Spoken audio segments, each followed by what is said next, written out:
Hello friends, जेके study point के YouTube channel पर आपका फिर से स्वागत है। तो आज की इस वीडियो में हम ये देखने वाले हैं सबसे इम्पोर्टेंट क्वेश्चन जो कि ज्योग्राफी के पेपर में आ सकते हैं। सबसे पहला जो क्वेश्चन होगा जनांकीय संक्रमण का, चैप्टर नंबर 2 है वर्ल्ड ज्योग्राफी का, जो कि है जनसंख्या, वितरण, घनत्व और वृद्धि। ये सब जनसंख्या किसे कहते हैं? जनसंख्या नाम तो सुनते हैं, कई बार सुना होगा। जनसंख्या बढ़ रही है, भारत की जनसंख्या पहले नंबर पर पहुंचने वाली है, दूसरे नंबर पर पहुंचने वाली है, दूसरे पे है, ये सब सुना होगा। तो जनसंख्या किसे कहते हैं? जनसंख्या की डेफिनेशन बोले तो ऐसे बनेगी, जनसंख्या किसी क्षेत्र विशेष में, भारत क्या है कि कोई क्षेत्र है, जनसंख्या किसी क्षेत्र विशेष में निश्चित समय अवधि के दौरान रहने वाले लोगों की कुल संख्या को जनसंख्या कहते हैं। किसी क्षेत्र विशेष में निश्चित समय अवधि के दौरान रहने वाले लोगों की संख्या को जनसंख्या कहते हैं। ये जनसंख्या की डेफिनेशन बन गई। अब जनसंख्या वृद्धि किसे कहते हैं? 1 नंबर का क्वेश्चन जरूर आता है। जनसंख्या वृद्धि किसे कहते हैं? किसी क्षेत्र विशेष में निश्चित समय अवधि के दौरान जनसंख्या में होने वाला धनात्मक परिवर्तन, कौन सा? होने वाला धनात्मक परिवर्तन ही जनसंख्या वृद्धि दर कहलाती है, जनसंख्या वृद्धि कहलाती है। समझ गए फ्रेंड्स? जनसंख्या किसे कहते हैं? जनसंख्या वृद्धि किसे कहते हैं? जनसंख्या किसी क्षेत्र विशेष में निश्चित समय अवधि के दौरान रहने वाले लोगों की संख्या को जनसंख्या कहते हैं। अब इन जनसंख्या में धनात्मक वृद्धि हो जाए, यानी कि बढ़ जाए, तो जनसंख्या वृद्धि कहलाएगी। इस जनसंख्या वृद्धि को अगर परसेंटेज में लिख दें तो जनसंख्या वृद्धि दर कहलाएगी। धनात्मक जनसंख्या या धनात्मक परिवर्तन क्या होता है? जब जन्म अधिक हो, जन्म अधिक हो और मृत्यु कम हो, जन्म अधिक हो और मृत्यु कम हो तो जनसंख्या क्या होगी? बढ़ेगी। जैसे क्या होता है? जनसंख्या का धनात्मक परिवर्तन।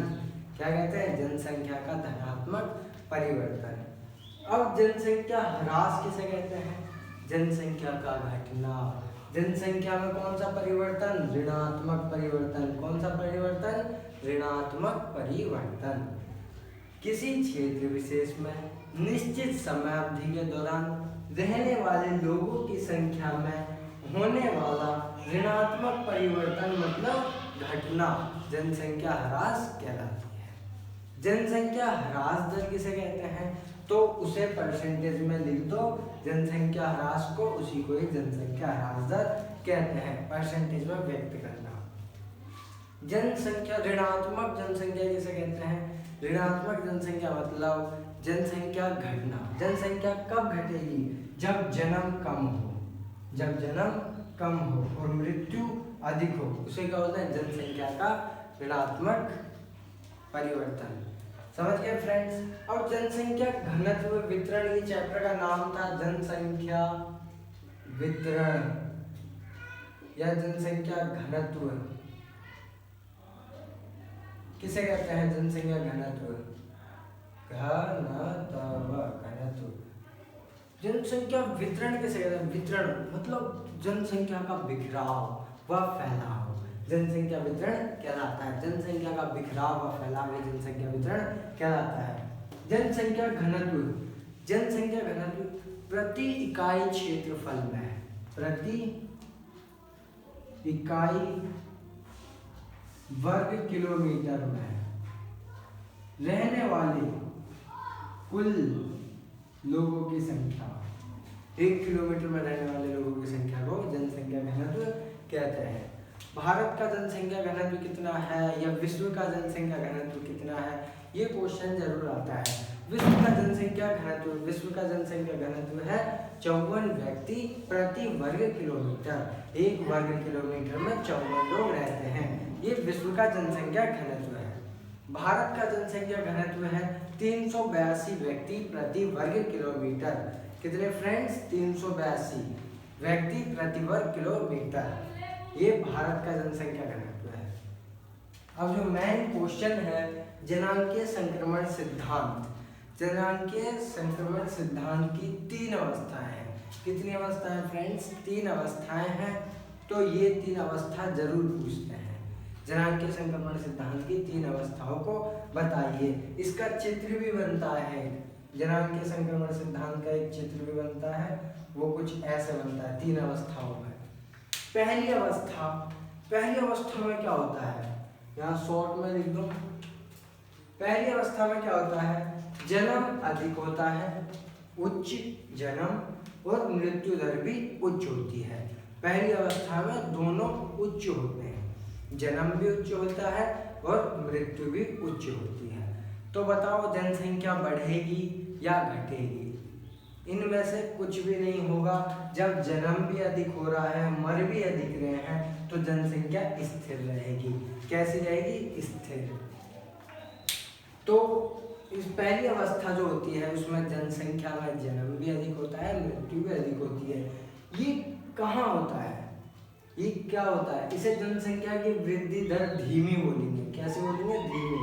ना तो तेजी से बढ़ रही है, ना तेजी से घट रही है। क्या बोलेंगे? धीमी। इसमें जीवन प्रत्याशा निम्न होती है। कैसी होती है फ्रेंड्स? जीवन प्रत्याशा निम्न होती है। और पहली अवस्था में क्यों जनसंख्या ज्यादा बढ़ती है? क्योंकि अशिक्षित लोग हैं। क्यों है? अशिक्षित लोग हैं, इसलिए बढ़ती है जन्म दर। और सबसे ज्यादा मृत्यु क्यों होती है? क्योंकि स्वास्थ्य सेवाओं में कमी, स्वास्थ्य की कोई सेवा नहीं है, तो मरते भी अधिक है। ये कहाँ होता है? ये होता है अविकसित में। कहाँ होता है? अविकसित बोलो या अल्प विकसित बोलो, ये ऐसे देशों में होता है, नाइजीरिया ऐसे देशों में। समझ गए फ्रेंड्स? जनांकीय संक्रमण की दूसरी अवस्था में जन्म दर अधिक होता है। जन्म दर अधिक होता है, मृत्यु दर कम होती है। ऊपर नीचे हो गया। जन्म दर अधिक होता है, मृत्यु दर कम होती है दूसरी अवस्था में। पहली अवस्था क्या बोल रही है? जन्म अधिक मृत्यु कम, ये पहली अवस्था है।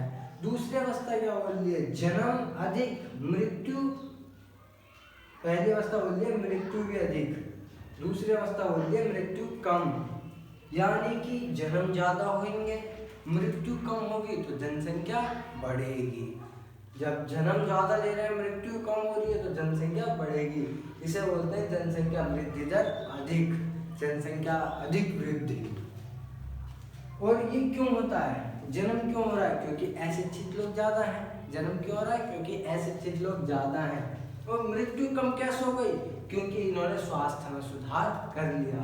कैसे कम हो गई? क्योंकि उन्होंने स्वास्थ्य में सुधार कर लिया। ये कौन से देश होते हैं? ये होते हैं विकासशील। कौन से देश? विकासशील, जो विकास की राह पे चल रहे होते हैं। कैसे देश? जो विकास की राह पे चल रहे होते हैं, विकासशील देश। जनांकीय संक्रमण की तीसरी अवस्था, इस अवस्था में जन्म भी कम हो गए और मृत्यु भी कम हो गई। जन्म भी कम हो गए, मृत्यु भी कम हो गई। क्यों कम हो गई? क्योंकि पढ़े लिखे लोग हो गए, शिक्षित लोग हो गए। मृत्यु कम क्यों हो गई? क्योंकि स्वास्थ्य सेवाओं में सुधार कर दिया। और ऐसे में क्या होगा? क्या जनसंख्या बढ़ेगी? नहीं, जनसंख्या स्थिर रहेगी या धीमी गति से बढ़ेगी। ऐसे कौन से देश होते हैं जो पूरे विकसित हो चुके होते हैं? विकसित देश, जैसे अमेरिका। समझ गए फ्रेंड्स? तो आज के इस वीडियो में इतना ही। कुछ और इम्पोर्टेंट क्वेश्चन लाएंगे अगली वीडियो में। अगर वीडियो पसंद आए तो लाइक, सब्सक्राइब और शेयर जरूर करिएगा। धन्यवाद।